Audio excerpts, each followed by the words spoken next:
भूल भी जाओगे पर शत्रु को भुलाने पर भी नहीं भूल पाओगे। और भगवान कहते हैं बस चिंतन मेरा होना चाहिए, किसी भी भाव से नहीं, तुम्हें प्राप्ति मेरी ही होगी। इसलिए नारद जी तो नारद भक्ति सूत्र में कहते हैं तदर्पित खिलाचारः सन काम क्रोधाभिमानादिकमपि तस्मिन् नैव करणीयम। इन काम क्रोधादिकों को मार नहीं सकते तो मोड़ के भगवान से जोड़ दो तो यही कल्याण के साधन बन जाए। काम क्रोधादिकों से भी भगवान प्राप्त होते हैं। बोले हाँ, किसको मिले? बोले गोप्यः कामात् भयात् कंसो द्वैषा चैद्यादयो नृपा संबंधात् वृष्णय स्नेहात् यूयं भक्त्या वयं विभो। एक एक का प्रमाण भी प्रस्तुत किया। गोपियों ने प्रेम से प्रभु को प्राप्त किया, कंस ने भय के द्वारा प्राप्त किया, शिशुपाल तो गाली दे दे करके ही प्राप्त हो गया। पानी पी पी के भगवान को गालियां सुनाता था। 100 गाली जब तक न बकते भोजन हजम नहीं होता। क्या उसे मालूम था कि इससे भगवान मिलेंगे? एक झाड़ी से प्रकाश दिखा और एक सज्जन उसे दीपक समझ के दौड़े, एक सज्जन उसे आग का अंगारा समझ के दौड़े। वस्तुतः थी वो दिव्य मणि। अब उस मणि को जो आग का अंगारा समझ के दौड़ा तो क्या मणि उसे नहीं मिलेगी? तुम चाहे आग का गोला समझ के दौड़ो या दीपक का प्रकाश, पर जो दौड़ा पहुंचने पर तो मणि की ही प्राप्ति हुई कि नहीं? मणि की कीमत में तो कोई कमी नहीं आई। मणि को मणि समझ के यदि दौड़ा तो भी मणि उसी कीमत की मिली, और मणि को अंगारा समझ के दौड़ा तो भी उसी कीमत की वही मणि मिली। मणि की योग्यता में कोई कमी नहीं पड़ी।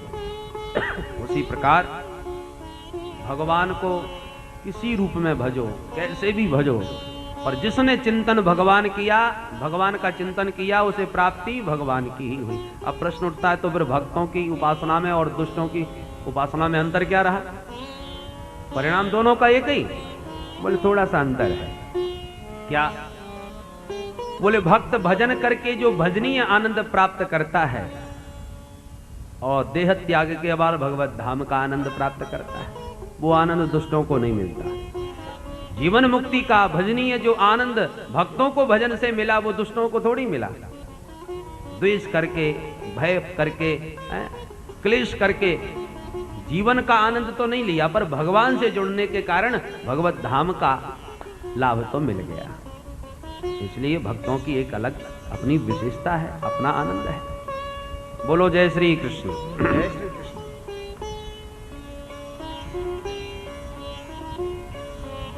अंतःकरण काम क्रोध आदि के द्वारा द्रवीभूत होता है, और द्रवीभूत अंतःकरण में ही भगवान की आकृति अंकित हो जाती है। द्वेष से भगवान का चिंतन किया तो भगवान की आकृति अंतःकरण द्रवित हुआ।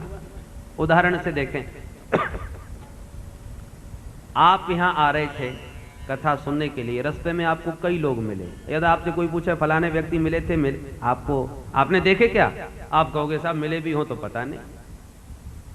हमारे नेत्रों से कई लोग आए गए, हमको किसी का ध्यान नहीं, और अचानक आते समय रास्ते में सर्प मिला, बड़ा भयानक काला फन फैलाए बैठा था। अब डर के मारे भागे, जैसे तैसे आकर के बैठे। फिर किसी ने पूछा कि आज कोई मार्ग में मिला था क्या? बोले हाँ साहब, बड़ा खतरनाक एक सर्प मिला। अब सत्संग भवन में बैठे भी उसी सर्प का चिंतन कर रहे हैं। क्यों जी? सर्प को आपने याद क्यों रखा? क्योंकि सर्प को देखते ही भय हुआ, और भय से अंतःकरण द्रवित हुआ, और द्रवित अंतःकरण में सर्प की आकृति अंकित हो गई। सोने को पिघला करके जिस आकृति में ढाल दोगे वो वैसे ही आकृति धारण कर लेगा। बिना पिघलाए संभव नहीं जो कोई आकार धारण कर सकता। उसी प्रकार से आपको कोई बहुत बड़ा बैरी मिल गया जिसकी आप शकल देखना नहीं पसंद करते, अब वो देख लिया आपने सत्संग भवन में बैठा, तो आप बार बार न चाह करके भी उसी पर दृष्टि जारी है। ये दुष्ट का कहां से मुंह देख लिया, नहीं देखना चाह रहे, फिर भी बार बार ध्यान उधर जा रहा है। द्वेष हुआ, द्वेष से अंतःकरण द्रवित हुआ, और उसमें उसी व्यक्ति की आकृति अंकित हो गई। तो जब तक अंतःकरण द्रवित न हो तब तक आकृति बनती नहीं, और अंतःकरण भय से भी द्रवित होता है, क्रोध से भी द्रवित होता है, लोभ से भी द्रवित होता है। इसलिए ये यदि भगवान से जुड़ जाएं, भगवान पर क्रोध करें, भगवान से प्रेम करें, भगवान से भय करें, तो अंतःकरण द्रवित होकर के भगवान की ही आकृति धारण कर लेगा। और द्रवित अंतःकरण में जब भगवान की आकृति अंकित हो जाएगी तो प्राप्ति भगवान की ही आपको होगी। बोलो जय श्री कृष्ण। परंतु बैन की तरह यदि नास्तिक बन गए, जो भगवान की सत्ता को ही नहीं मानता, तो नरकगामी बनोगे, तो कल्याण नहीं होगा। भगवान कहते हैं मुझे मानो, किसी भाव से मांगो। एक बार दुष्टों ने भगवान से कहा प्रभु हम ना होते तो आप भी ना होते। भगवान बोले वो कैसे? बोले महाराज जब हम आतंक मचाते हैं, बहुत दुष्टता फैलाते हैं, तभी तो आप अवतार लेते हैं, तो आपके अवतार के हेतु तो हम भी बने कि नहीं? भगवान बोले बात तो ठीक कह रहे हो, तो महाराज आपके आने का हमें भी लाभ मिलना चाहिए। भगवान बोले भजन करो। दुष्टों ने कहा भजन करने लग गए तो दुष्ट ही कहाँ रहे, ये हमारी बस की बात नहीं। तो क्या कर सकते हो? बोले महाराज आपसे बैर कर सकते हैं, आपसे झगड़ा कर सकते हैं, आपको गालियां सुना सकते हैं। भगवान बोले भाई प्रेम नहीं कर सकते तो बैर ही करो, हम इसी नाते तुम्हारा कल्याण करेंगे। तो भक्तों को भगवान प्रीति पूर्वक प्राप्त होते हैं, तो दुष्टों को भगवान बैर संबंध से स्वीकार कर लेते हैं। हिरण्यकश्यपु भगवान का कट्टर बैरी और उसी का पुत्र प्रहलाद भगवान का अनन्य भक्त। तो हिरण्यकश्यपु का उदर विदीर्ण किया और प्रहलाद जी को हृदय से लगाया। भगवान का किसी जाति विशेष से कोई बैर थोड़ी है। कैसे उद्धार किया प्रहलाद का, कृपा करके बतलावें। तब विस्तार से सुनाया कि हिरण्यकश्यपु और हिरण्याक्ष दोनों भाइयों में भगवान ने बराह वपु धारण करके हिरण्याक्ष का वध किया, ये तो आप सुन चुके हो। हिरण्यकश्यपु तब से बैरी बन गया, खूब उपदेश दे करके परिजनों के शोक को शांत किया और द्वेष की आग हृदय में भड़काता हुआ तपस्या करने चला गया। ऐसी तपस्या करी कि पूरे शरीर में दीमक लग गई। इसके तप के तेज से देवलोक जलने लगा। ब्रह्मा जी को वाद्य होना पड़ा वरदान देने के लिए। उत्तिष्ठोत्तिष्ठ भद्रम ते तपस्सिद्धो शिकाश्यप, कश्यप नंदन खड़े हो जाओ, मांगो वरदान। हाथ जोड़ करके प्रणाम किया, स्तुति किया और बोला महाराज मुझे तो अजर अमर बना दो। ब्रह्मा जी बोले अजर अमर तो हम भी नहीं है, तुम्हें कहां से बना दें, हमारी भी द्विपरार्ध की आयु है। अच्छा महाराज तो फिर जितने मांगू उतने वरदान दो। बोले हाँ चाहे जितने मांग लो। वरदानों की झड़ी लगा दी। न भीतर मरू, न बाहर मरू, न ऊपर मरू, न नीचे मरू, न दिन में मरू, न रात में मरू, न अस्त्र से मरू, न शस्त्र से मरू, न मनुष्य से, न जानवर से, न और आपकी बनाई सृष्टि में किसी प्राणी से ही न मरू। भूतेभ्यस्त्वद विसृष्टिभ्यो मृत्युर्माभून् मम प्रभो। ब्रह्मा जी बोले अद्भुत वरदान मांगे भैया, बहुत भक्त मिले पर तेरे जैसा अनोखा पहली बार मिला। ताते में दुर्लभा पुंसाम यान व्रणी से वरान मम तथापि वितराभ्यंग वरान यद्यपि दुर्लभान। यद्यपि प्राणियों को ये वरदान बड़े दुर्लभ हैं, पर तेरी तपस्या भी सचमुच दुर्लभ है, इसलिए मैंने तुम्हें सारे वरदान दिए। हिरण्यकश्यपु प्रसन्न हो गया और महाराज इसने समस्त देवताओं को जीत करके बंदी बना लिया। देवता सब रोने लगे। भगवान ने कहा मां भैष्ट विबुध श्रेष्ठा सर्वेशाम भद्रमस्तु। आप लोग भयभीत न हो, मैं इसका निश्चित रूप से संहार करूंगा, भले ही कितना वरदान प्राप्त किया हो। 4 पुत्र हैं हिरण्यकश्यपु के, ह्राद, अनुह्राद, संह्राद, प्रहलाद। प्रहलाद जी सबसे छोटे हैं, पर बचपन से इनको ग्रह लग गया। कौन सा? कृष्ण ग्रह गृहीतात्मा न वेद जगदीदृशम। बचपन से ही प्रहलाद जी को कृष्ण रूपी वक्र ग्रह ने ग्रस लिया। ये ग्रह बड़ा टेढ़ा है, सहजता से किसी को लगता तो नहीं, पर जिसे लग जाए उसे जीवन में कभी छोड़ता भी नहीं। लक्षण क्या है? क्वचित रोदती, कभी रोने लग जाए, कभी हंसने लग जाए, कभी नाचने लग जाए, कभी भागने लग जाए, समझ लो इसको कृष्ण ग्रह लगा है। ये लक्षण है कृष्ण ग्रह गृहीत प्राणी के। प्रहलाद जी को पढ़ने के लिए भेजा गया। संडामर्क जी महाराज शुक्राचार्य जी के पुत्र, इन्होंने प्रहलाद जी को पढ़ाया, परंतु सांसारिक विद्या इनको अच्छी नहीं लगती। एक दिन जब पिताजी ने आके पूछा बेटा प्रहलाद कैसी पढ़ाई चल रही है, तो बोले पिताजी बहुत बढ़िया। तो बताओ बेटा सबसे बढ़िया पाठ क्या याद किया? सुना दिया। ततसाधु मन्ये सुरवर्ण्य देहिना सदा समुद्विग्न दियाम सद्गृहात् हित्वात्मपातं गृहमन्धकूपं वनं गतो यद्धरिमाश्रयेत। पिताजी, ये संसार अंधकूप है, इससे बाहर निकल के हरि के चरणों का आश्रय लो, यही विद्या की सार्थकता है, यही जीवन का सार। अट्टहास करके हंसता हुआ प्रहलाद जी को तो गोदी से उतारा, संडामर्क जी को बुलाया, यही पढ़ा रहे हो मेरे बेटे को? कहता है संसार अंधकूप है और भगवान नारायण की आराधना ही जीवन का सार है। संडामर्क जी घबराए, महाराज हमने तो कभी ये बातें पढ़ाई नहीं, परंतु भविष्य में ध्यान रखेंगे। ये गुरु नहीं है, सदीनो राज सेवक है, ये तो राजा के सेवक हैं, उनकी आज्ञा अनुसार चलते हैं।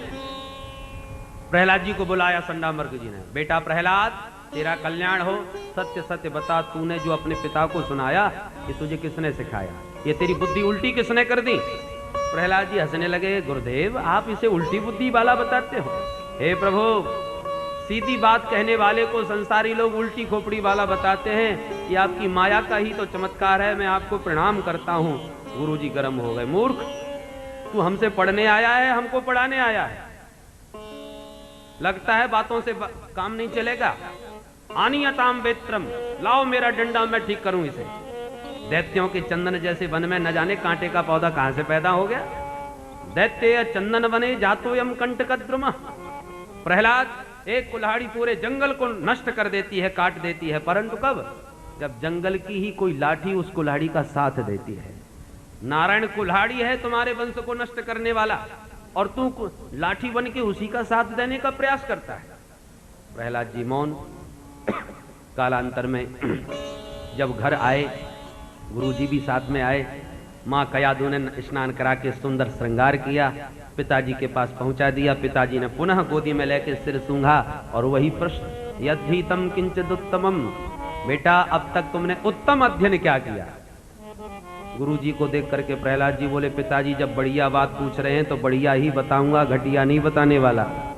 पिताजी अब हमने 9 बातें सीख ली। अच्छा, कौन कौन सी? सुना दी भगवान की नवदा भक्ति। श्रवणम कीर्तनम विष्णु, स्मरणम पाद सेवनम, अर्चनम वंदनम दास्यम, सख्यमात्म निवेदनम। जो नवदा भक्ति का व्याख्यान किया, अब तो हिरण्यकश्यपु के क्रोध का पारावार न रहा। प्रहलाद जी को तो उठा के पटका और ले तलवार गुरुजी को मारने के लिए खड़ा हुआ। ब्रह्मबंधो, अरे अधम ब्राह्मणों, तुमने मेरे बेटे को बर्बाद कर दिया, मैं तुम्हें जीवित नहीं छोड़ूंगा। गुरुजी घबरा गए, महाराज आपकी सौगंध खाते, न हमने पढ़ाया न किसी और ने पढ़ाया, ये पढ़ा पढ़ाया आया है। न मत प्रणीतम न पर प्रणीतम, सुतो वतत्ते सतवेन्द्र सत्रो, नैसर्ग की यम मतिरस्य राजन, नेच्छमन्युम कददास्म माना। आप हम पर क्रोध न करें और विचार करें कि इसको ये पढ़ाता कौन है, हम स्वयं परेशान हैं। अब हिरण्यकश्यपु ने प्रहलाद जी को ही पूछा, बेटा प्रहलाद सत्य बता, ये तुझे किसने सिखाया? प्रहलाद जी समझाने लगे, पिताजी जिसकी मति भगवान में समर्पित हो ये तो बड़ा भाग्यशाली होता है, अन्यथा ये संसार अंध परंपरा से गर्त में गिरता चला जा रहा है। एक बार अंधों की लाइन जा रही थी पंक्तिबद्ध, आगे वाला गड्ढे में गिरा, धम आवाज हुई, अन्य अंधे सावधान। ए भाई ये आवाज कैसी आई? अंधे ने गड्ढे में गिरे गिरे सोचा हम तो गिर ही गए, अब इनको भी क्यों छोड़ें। तो बोला कोई खास बात नहीं है, चले आओ। दूसरा भी गिरा धम, अरे फिर आवाज आई। दूसरे ने कहा जब इसने हमको नहीं बताया तो हम किसी को क्यों बतावें, अरे कोई खास बात नहीं, चले आओ। परिणाम ये हुआ कि किसी ने किसी को नहीं बताया, सबके सब धमाधम होते चले गए। अंधा यथांधई रूपनीय माना। पिताजी उसी प्रकार ये संसार के गर्त में सब अंधे बने गिरते जा रहे हैं। बुद्धिमान तो वही है जो इस परंपरा से बचे, अपने आप को संभाल ले। और वृंदावन बिहारी लाल। अब हिरण्यकश्यपु समझ गया, मैं जान गया प्रहलाद तुझमें नारायण भक्ति का बड़ा भयानक रोग लग चुका है, और ये रोग बड़ा खतरनाक है, छूत की बीमारी है, संक्रामक है। कहीं ऐसा ना हो कि ये रोग पूरे समाज में फैल जाए प्रहलाद के द्वारा। हाथ बड़ा प्रिय है, पर इसी हाथ में या किसी भी अंग में कोई रोग लग जाए तो काट के भी फेंक देते हैं। छिंद्याद यदंगम तदंगम यदुदात्मनोहितम शेषम सुखम जीवति यद विवर्जनात्। उसी प्रकार से नारायण भक्ति का रोग प्रहलाद में लग गया है। अब इसके नाश में ही सबका कल्याण है। ले जाओ, मृत्यु को मुख में डाल दो। अनेक असुरों ने आक्रमण किए, पर अस्त्र शस्त्र की खरोंच भी प्रहलाद के शरीर को प्रभावित नहीं करती। दिग्गजई दंत सूकश्च, अनेक प्रकार के उपचार उपयोग किए, अभिचार का प्रयोग किया, पर्वतों से गिराया, जल में डुबाया, अग्नि में जलाया।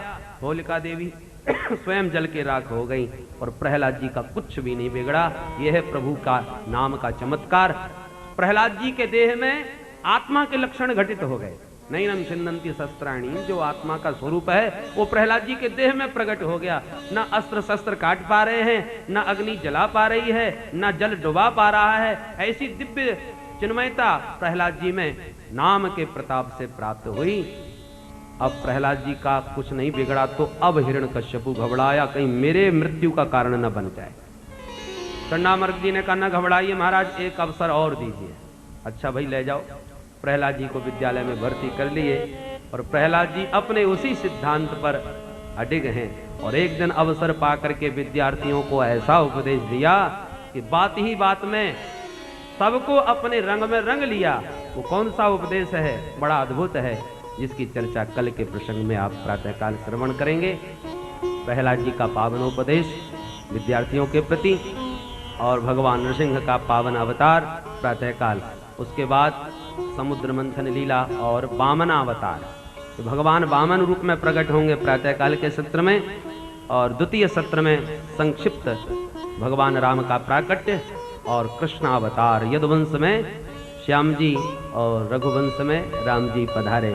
मर्यादा पुरुषोत्तम राम, लीला पुरुषोत्तम श्याम।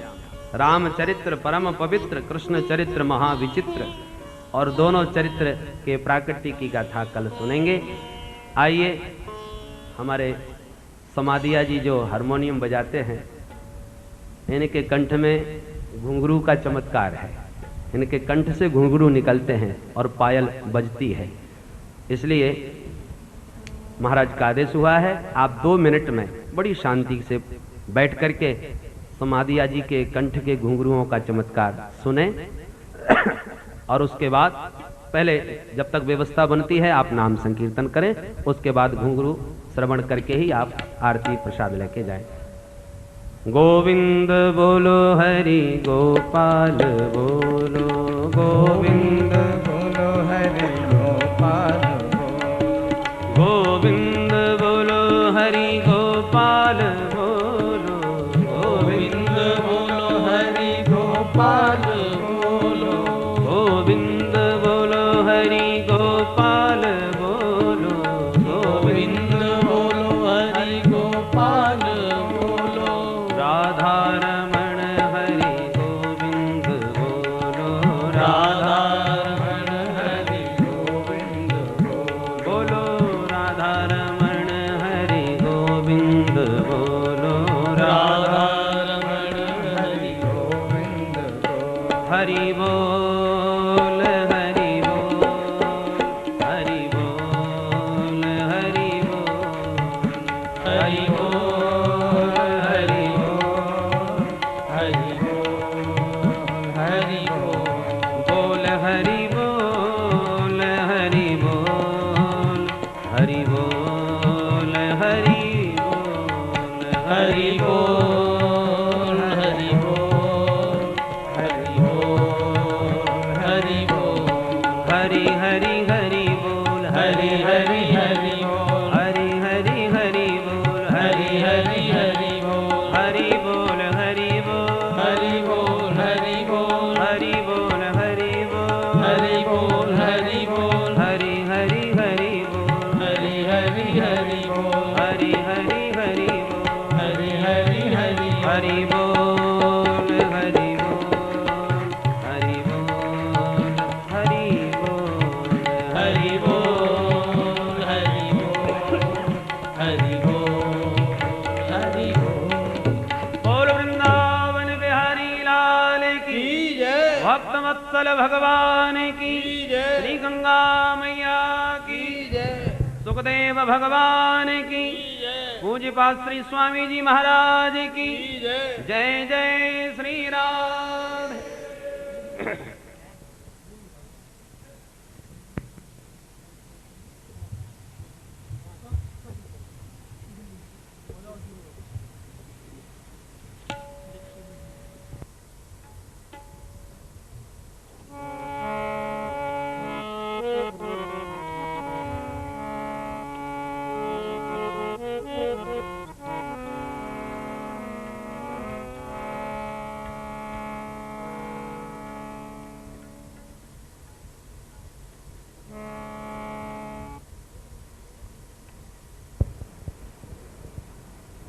सबसे पहले मैं इस पावन भूमि को एवं इस पावन भूमि में निवास कर रहे समस्त दिव्य संतों के चरणों की वंदना करते हुए परम पूज्य स्वामी जी के चरणों की वंदना करते हुए परम पूज्य व्यास जी को कोटशा नमन करते हुए जो कुछ भी इन सब के आशीर्वाद से मुझे मिला है आपके समक्ष प्रस्तुत कर रहा हूं। उसके पहले मैं 2 शब्दों में आपको परिचय दे दूं। जो तबला वादन कर रहे हैं पंडित राम प्रकाश जी शर्मा, ये श्री अवधि घराने के शिष्य हैं। पंडित राम किशोर दास जी तालमणि, उनसे आपने तबले की शिक्षा ली है।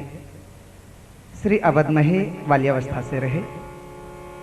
और पंडित सरजू शरण पाठक जो सितार वादन कर रहे थे आपके सामने, वर्तमान में इस समय हारमोनियम बजा रहे हैं। इनके पूज्य पिता पंडित परशुराम पाठक मैहर घराने के सुप्रसिद्ध सितार वादक पंडित पन्नालाल जैन के शिष्य हैं। आकाशवाणी कलाकार हैं। अपने पूज्य पिता परशुराम पाठक से ही आपने सितार की शिक्षा प्राप्त की और हारमोनियम की भी शिक्षा ली, गायन की भी शिक्षा ली। मैं और सरजू शरण पाठक दोनों मैहर घराने के शिष्य हैं। हमारे शर्मा जी शिवपुरी जिले के पास, झांसी के पास शिवपुरी जिला पड़ जाता है, वहाँ के रहने वाले हैं। डोमागुर गांव है और हम दोनों गुरसराय के ही रहने वाले हैं, मैहर घराने के शिष्य हैं। तो लीजिए, ये तो रहा संक्षिप्त परिचय। अब आप सुनिए। सबसे पहले हमारे यहाँ ग्रामीण अंचलों में माताएं बहनें चांदी की पायल पहनती थी। उस चांदी की पायल की आवाज़ सुना रहा हूँ। आपको यही लगेगा जैसे चांदी की पायल बोल रही हो। सुनिए।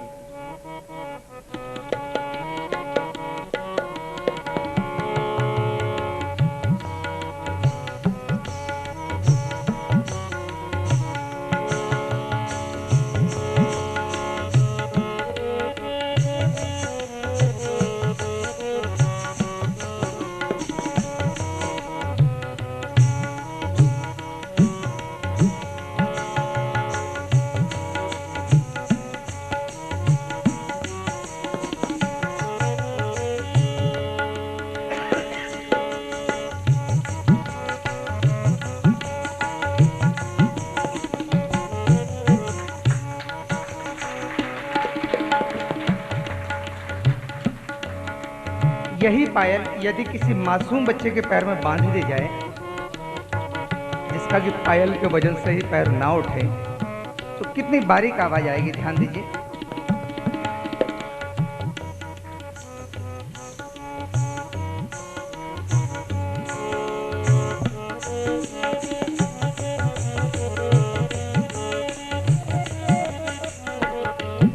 और यदि वजनदार पैर में होगी तो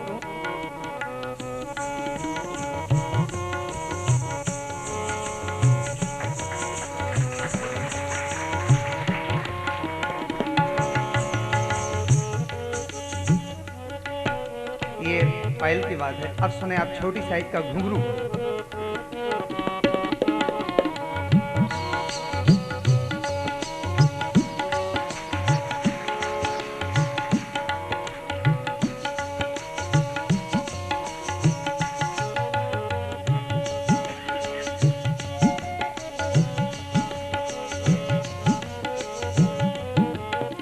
बाबू शर्मा जी, हमारे शर्मा जी और पाठक जी कितना बढ़िया कंधे से कंधा मिला के चल रहे हैं।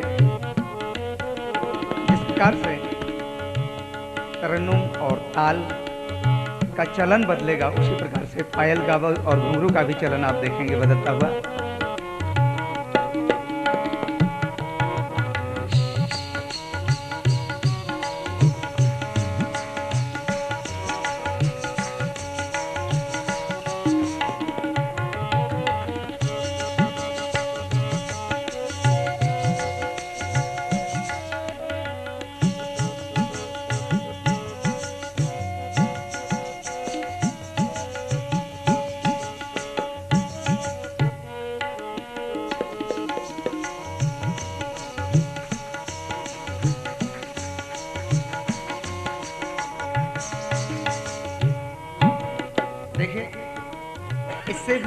और कुछ बड़ा साइज का घुंघरू देखिए।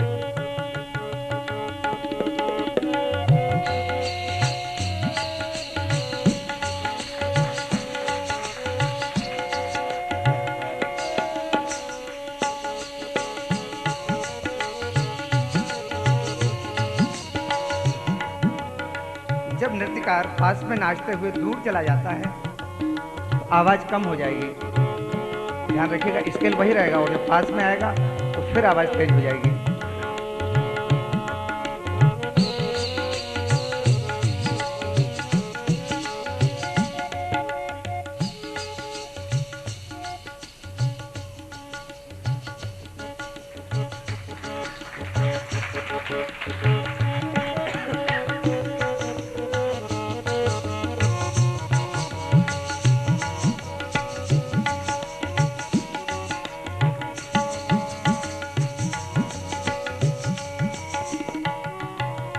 एक पैर में मोटा घुंघरू है और दूसरे में पायल, दोनों की बात अलग अलग देखें।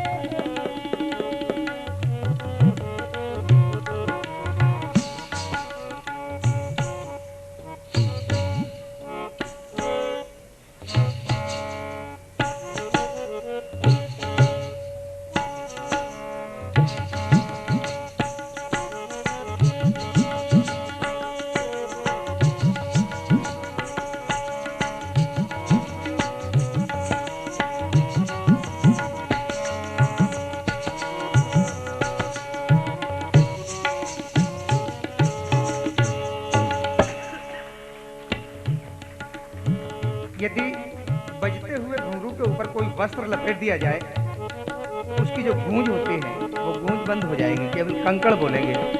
कैसे?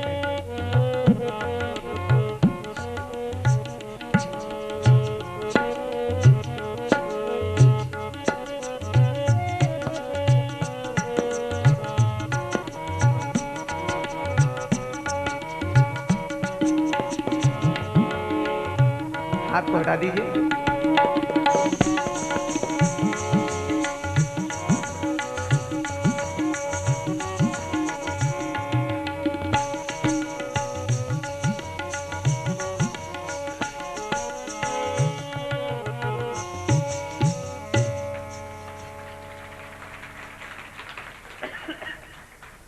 ये जो कुछ भी है,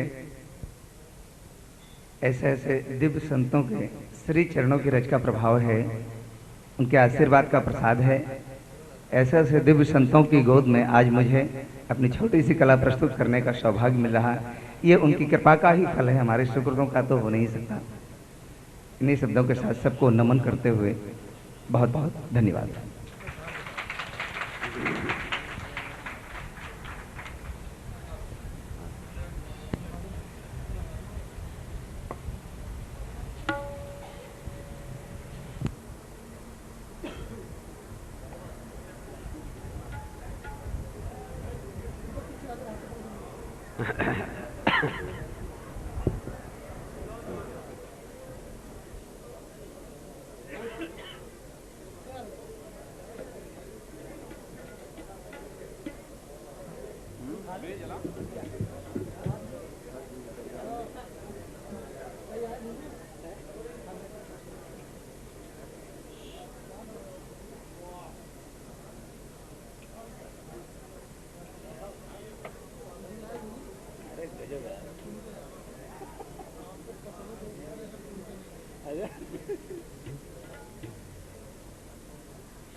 राधे।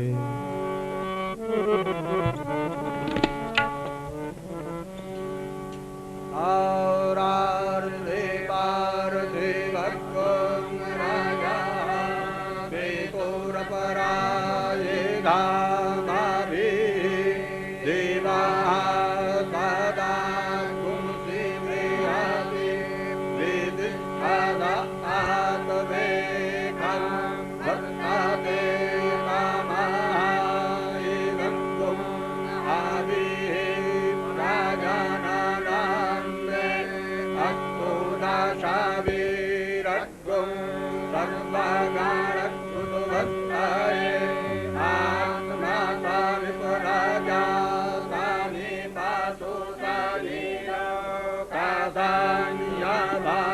सानि अग्ने राजां बाहुलां करोतु वाङ्गां पायो मे अतमासु दत्ता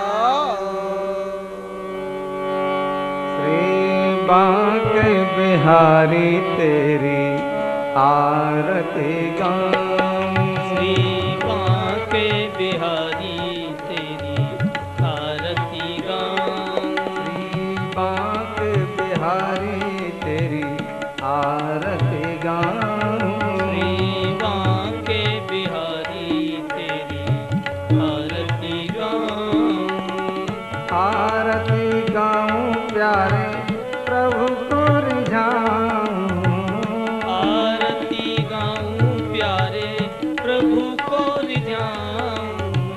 प्रभु को रिझाऊं प्यारे प्रभु को मनाऊं। प्रभु को रिझाऊं प्यारे प्रभु को मनाऊं। श्री बांके बिहारी तेरी आरती गाऊं। श्री बांके बिहारी तेरी आरती गाऊं। मोर मुकुट माथे पे सोहे। मोर मुकुट माथे पे सोहे। प्यारी बंशी मुनि मन मोहे। प्यारी बंशी मुनि मन मोहे। देख छवि में तो बलि बलि जाऊं। देख छवि में बलि बलि जाऊं। श्री बांके बिहारी तेरी आरती गाऊं। श्री बांके बिहारी तेरी आरती गाऊं। चरणों से निकली गंगा प्यारी। चरणों से निकली गंगा प्यारी। जिसने सारी दुनिया तारी। जिसने सारी दुनिया तारी। उन चरणों के मैं दर्शन पाऊं। उन चरणों के मैं दर्शन पाऊं। श्री बांके बिहारी तेरी आरती गाऊं। श्री बांके बिहारी तेरी आरती गाऊं। दास अनाथ के नाथ आप हो। दास अनाथ के नाथ आप हो। सुख दुख जीवन साथ आप हो। सुख दुख जीवन साथ आप हो। उन चरणों को मैं शीश झुकाऊं। चरणों को मैं शीश झुकाऊं। श्री बांके बिहारी तेरी आरती गाऊं। श्री बांके बिहारी तेरी आरती गाऊं। स्वामी हरिदास के प्यारे तुम हो। स्वामी हरिदास के प्यारे तुम हो। मेरे मोहन जीवन धन हो। मेरे मोहन जीवन धन हो। प्यारी छवि तेरी मन में बसाऊं। प्यारी छवि तेरी मन में बसाऊं। श्री बांके बिहारी तेरी आरती गाऊं। श्री बांके बिहारी तेरी आरती गाऊं। प्रभु को रिझाऊं प्यारे प्रभु को मनाऊं। प्रभु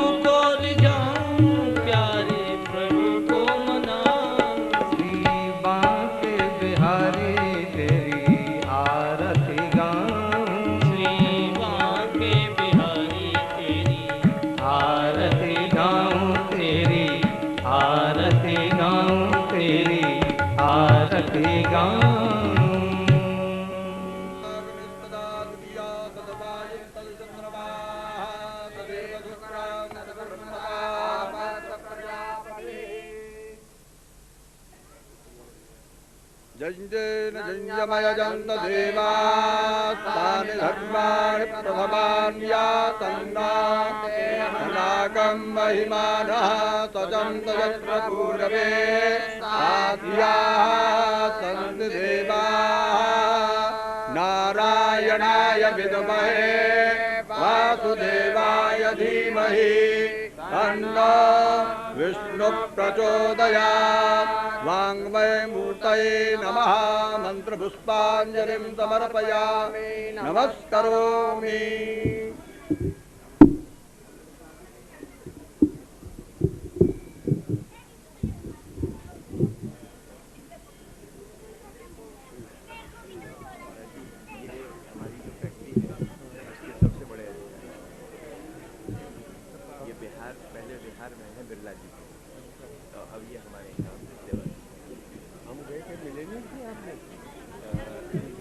ये पिछली बार आए आप जब गए थे जब वो सिंगल था उनका एक्सीडेंट से